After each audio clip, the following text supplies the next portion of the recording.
Hi friends, நான் இன்றைக்கி ஒரு விஷயத்தை பற்றி பேசலான்னு நினைக்கிறேன். நடிகர் சரவணன் இருக்கார்ல, அவங்க ஒய்ஃப் வந்து கம்ப்ளைண்ட் கொடுத்துருந்தாங்க.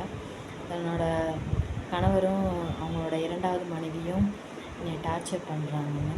அவங்க பார்க்கும்போது எனக்கு அவ்வளோ பாவமாக இருந்துச்சு.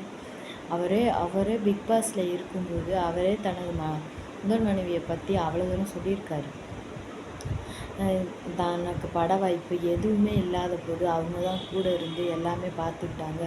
வீடு வாங்குறதுலேருந்து எந்த ஒரு பட வாய்ப்பு இல்லாத போது அவ்வளோ தூரம் அவங்க 2 பேரும் அவ்வளோ அன்பாக இருந்தாங்க அப்படின்னு சொல்லி, ஒரு குழந்தை இல்லை அப்படின்ற ஒரே காரணத்துக்காக 2வது கல்யாணம் பண்ணி அவங்க மனசு எப்படி இருக்கும் நினச்சி பார்க்கவே எனக்கு கஷ்டமாக இருக்குது.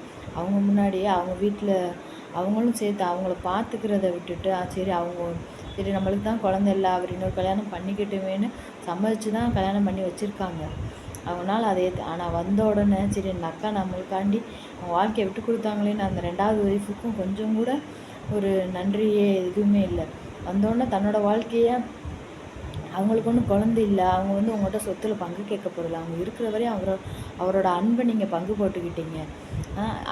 இப்போ எவ்வளவோ டெக்னாலஜி எவ்வளவோ வளர்ந்துருக்கு. அதில் அவங்களுக்கு எப்படியாவது ட்ரீட்மெண்ட் பண்ணி எப்படியாவது குழந்தை பிறந்திருக்கும்.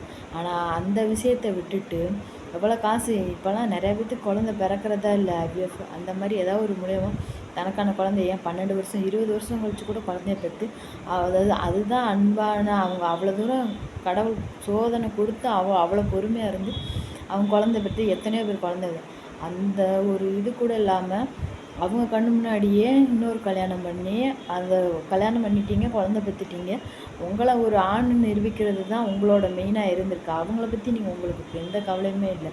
அவங்க அந்த மனசளவில் எவ்வளோ உடஞ்சி போயிருப்பாங்க. அதை கூட புரிஞ்சுக்காம சரி இருந்தால் அது அவங்களுக்கு ஒரு ஆறுதல், சரி நம்ம தான் கல்யாணம் பண்ணிட்டு ஒரு குழந்தைய பெற்றுட்டோம்.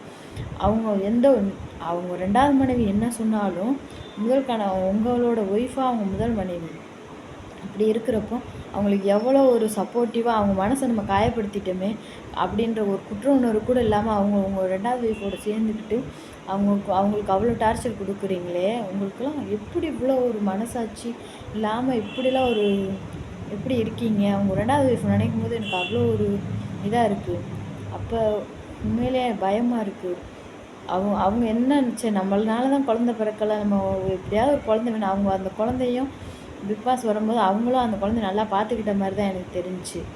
அவங்களும் சரி நம்ம கணவருக்கு பிறந்த குழந்தைன்னு அவங்களுக்கும் அது ஆசை. ஆனால் அவ்வளோ எங்கே நம்மகிட்ட வந்து பங்கு கேட்டுருவாளோ, நம்ம புருஷன்கிட்ட பங்கு போட்டுருவாளோ, அந்த புருஷன் சம்பாதிச்ச சொத்தை பங்கு கேட்டுருவாளோ, நம்மளுக்கு